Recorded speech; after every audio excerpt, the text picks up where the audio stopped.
രാജ്ഭവനിലേക്ക് മന്ത്രിമാരും ഉന്നത വിദ്യാഭ്യാസ മന്ത്രി ആർ ബിന്ദുവും നിയമമന്ത്രി പി രാജീവും രാജ്ഭവനിലെത്തി ഗവർണറെ കാണും. മുഖ്യമന്ത്രിക്ക് പിന്നാലെയാണ് ഇപ്പോൾ മന്ത്രിമാരും എത്തുന്നത്. കൂടുതൽ വിവരങ്ങളുമായി അഖിൽ പാലോട്ട് മഠം ചേർന്നുണ്ട്. അഖിൽ, എന്തായാലും വീണ്ടും ചില സമവായ നീക്കങ്ങൾ നടക്കുകയാണ് സർക്കാരിന്റെ ഭാഗത്തു നിന്നും. കഴിഞ്ഞ ദിവസം മുഖ്യമന്ത്രി ഗവർണറെ കണ്ടിരുന്നു. തൊട്ടു പിന്നാലെ ഇപ്പോൾ മന്ത്രിമാരും ഗവർണറെ കാണുകയാണ്. എന്താണ് മറ്റു വിവരങ്ങൾ?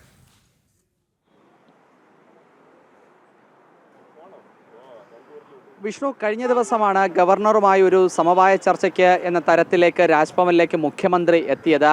ഏകദേശം 1 മണിക്കൂറോളം നീണ്ടുനിന്ന ആ ചർച്ചയ്ക്കൊടുവിലാണ് വീണ്ടും സംസ്ഥാനത്തെ 2 പ്രമുഖമായ മന്ത്രിമാർ, അതായത് ഗവർണറുമായി നേരിട്ട് വിഷയം നടക്കുന്ന 2 കാര്യങ്ങളിൽ, ഒന്ന് സർവകലാശാലയുമായി ബന്ധപ്പെട്ടതാണ്, മറ്റൊന്ന് കേരളത്തിലെ നിയമസഭ പാസാക്കിയ ചില ബില്ലുകളിൽ ഉണ്ടാകുന്ന കാലതാമസം. ഈ 2 കാര്യങ്ങളിലും ഇടപെടുന്ന 2 മന്ത്രിമാരാണ് ഇപ്പോൾ ഇവിടെ രാജ്ഭവനിലേക്ക് എത്തിയിരിക്കുന്നത്. രാജ്ഭവനിലേക്ക് 2 മന്ത്രിമാർ, അതായത് ഉന്നത വിദ്യാഭ്യാസ വകുപ്പ് മന്ത്രി ആർ ബിന്ദുവും അതുപോലെ തന്നെ നിയമവകുപ്പ് മന്ത്രി കൂടിയായ പി രാജീവുമാണ് ഇപ്പോൾ രാജ്ഭവനിലേക്ക് എത്തിയിരിക്കുന്നത്. ഏകദേശം 2 മന്ത്രിമാരും അകത്തേക്ക് കയറിപ്പോയിട്ട് ഇപ്പോൾ ഏകദേശം അരമണിക്കൂറോളം പിന്നിടുന്നുണ്ട്. ആ അരമണിക്കൂറുകൾക്ക് ശേഷമായിരിക്കും ഇനിയും അവർ പുറത്തേക്ക് വരുമ്പോൾ ഏതെങ്കിലും തരത്തിൽ പ്രതികരണം ഉണ്ടാകുമോ എന്നുള്ള കാര്യം നമുക്ക് ആരായാൻ സാധിക്കുകയുള്ളൂ. എന്തായാലും ഇന്നലെ മുഖ്യമന്ത്രി കണ്ടതിനു ശേഷം ഒന്നും തന്നെ അത്തരത്തിലൊരു പ്രതികരണം നടത്താൻ മുഖ്യമന്ത്രിയോ രാജ്ഭവനോ ഒന്നും തന്നെ തയ്യാറായിരുന്നില്ല.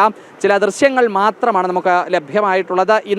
ഇനി മന്ത്രിമാർ പുറത്തേക്ക് വരുമ്പോൾ ഏതെങ്കിലും തരത്തിലൊരു പ്രതികരണം നടത്തുമോ എന്നുള്ള കാര്യം കണ്ടു തന്നെ അറിയേണ്ടതാണ്. എന്തായാലും സർക്കാരും ഗവർണറും തമ്മിൽ നിലനിൽക്കുന്ന, അതായത് സർവകലാശാലകൾ പോലും, സർവകലാശാലയുടെ പ്രവർത്തനങ്ങൾ പോലും അവതാളത്തിലാക്കി SFI അടക്കമുള്ള സംഘടനകൾ നടത്തിയ സമരത്തിൻ്റെ ഭാഗമെന്ന നിലയ്ക്കു തന്നെയാണ് ഇപ്പോൾ അതിനൊരു അയവ് വരുത്തുന്ന തരത്തിൽ സർക്കാർ മുട്ടുമടക്കുന്ന തരത്തിലേക്ക് രാജ്ഭവന്റെ മുന്നിലേക്ക് എത്തിയിരിക്കുന്നത്. നമ്മൾ ഒരു കാര്യം കൂടി ചേർത്ത് പറയാനുണ്ട്. ഗവർണർ എടുത്ത നിലപാടുകളിൽ നിന്നും ഒരു പിഞ്ച് പോലും അല്ലെങ്കിൽ 1 ഇഞ്ച് പോലും ഗവർണർ പിന്നോട്ട് പോയിട്ടില്ല ഈ സാഹചര്യം വരെയും. അപ്പോഴാണ് ഒരു സമവായം എന്ന നിലയ്ക്ക് രാജ്ഭവനിലേക്ക് എത്തി മുഖ്യമന്ത്രി, ഇപ്പോൾ മന്ത്രിമാരും ഒരു സമവായ നീക്കത്തിലേക്ക് തയ്യാറെടുക്കുന്നത്.